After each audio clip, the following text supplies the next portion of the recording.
15મી ઓગસ્ટનો તહેવાર હતો, સ્વાતંત્ર્ય દિનનો. બધા લોકો ખૂબ મોજથી બધું ઉજવવા માટે તૈયારી કરતા હતા. 15મી ઓગસ્ટ એટલે મોટે ભાગે શ્રાવણ મહિનામાં આવે એટલે વરસાદનું વાતાવરણ હોય જ.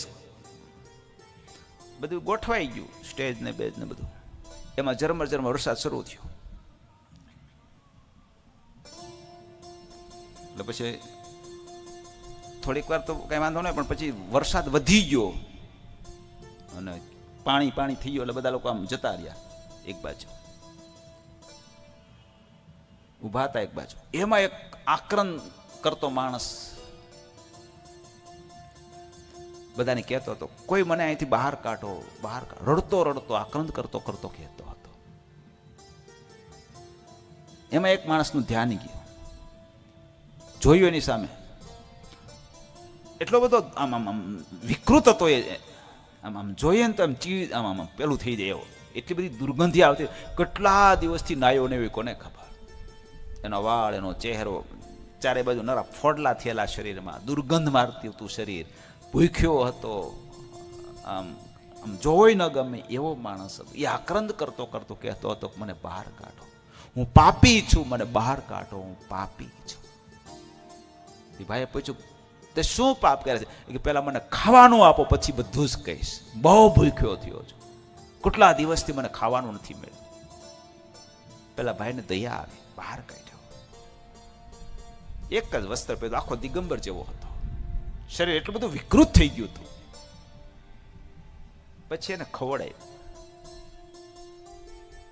પાણી પાયું. પૂછ્યું, શું પાપ કર્યા?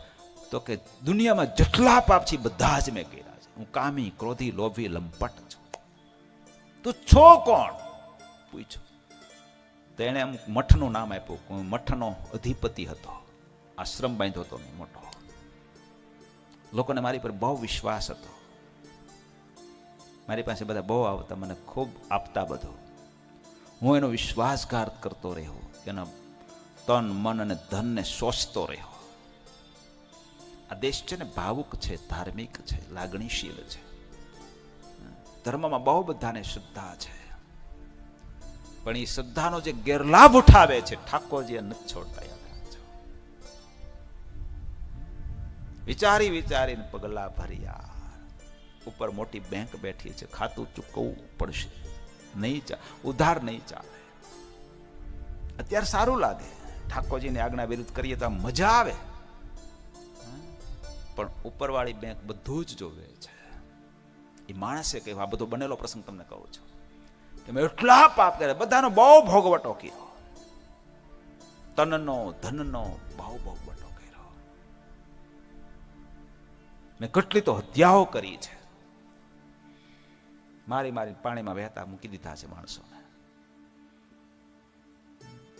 આજ હું એનું ફળ ભોગવી રહ્યો છું. મને મારા કરેલા કૃત્યો યાદ આવે છે. હું જીવતો નરકમાં પડી ચૂક્યો છું. મેરા પછી મારી શું ગતિ થશે મને ખબર નથી. પેલો માણસ જોઈ રહ્યો, એને ખ્યાલ આવી ગયો કે કુદરતને ત્યાં દેર છે, અંધેર નથી.